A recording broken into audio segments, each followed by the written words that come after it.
All right, it will be a matchup between women's college basketball dynasties tomorrow.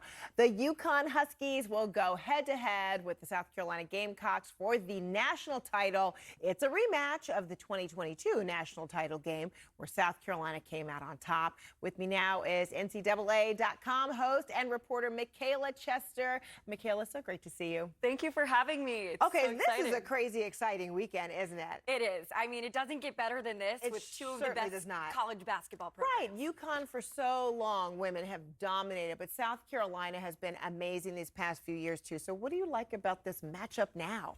I think it's just the best matchup we could have gotten in terms of women's college basketball. You think of UConn being one of the biggest dynasties in women's college basketball, won 4 back-to-back championships.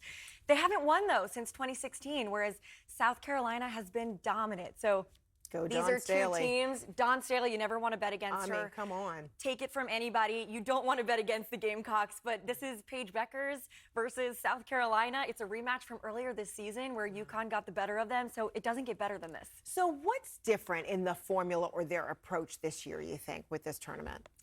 Well, I just think that women's basketball is just booming, and there's just so much viewership. There's so much excitement around the sport, and we get to see some of the best players in the country now on the biggest stage, and Paige Bueckers is definitely one of those. She's become not only one of the best women's college basketball players, but one of the best college athletes in the country right now. You think of what she's done. Everybody's going with UConn just because it's her last season, and they're like, she's got to go out with a title, right? I mean, what she's done has been incredible. Before Friday night with the Final Four, she had 3 games of 30-plus points. So she has been scorching hot, and that doesn't even begin to cover her teammates who are incredible as well. Well, just when maybe people thought, okay, I mean, especially women's basketball, but women's sports overall, but especially after last year, I guess there was this feeling of like, it can't get any more exciting and electrifying than this. But it continues on this incredible momentum, this incredible wave. And I think it's so inspiring, it's so encouraging. But these athletes are just, bar none, hands down, just the most extraordinary that we have seen. And we should say every year it just seems to get better. It is. And it's, we saw Caitlin Clark. Even with attendance. Attendance records. It's all across women's sports. And it's kind of what we've been seeing, and I love covering women's sports. It's just if you build it, they'll come. And these are incredible athletes. All across the country, and now that we're getting the investments and getting these stadiums and everything for women's sports, that's people right. are coming. The locker rooms, improvements, everything all the way around. Yes. Do you want to make a prediction?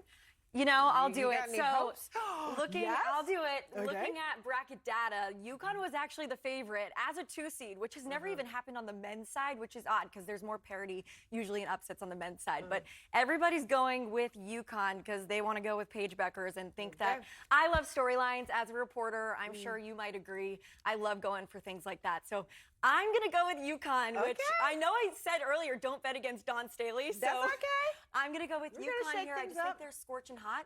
I think they have a trio of the best offensive trio in the country with AZ Fudd and Sarah Strong, best freshmen to look out for. We got a freshman battle between South Carolina and UConn, so watch out for that. But I'm going with UConn. Okay, I like it. I'm making no predictions because I didn't do any brackets give us any one. kind. Are you kidding me? Forget it. What she said.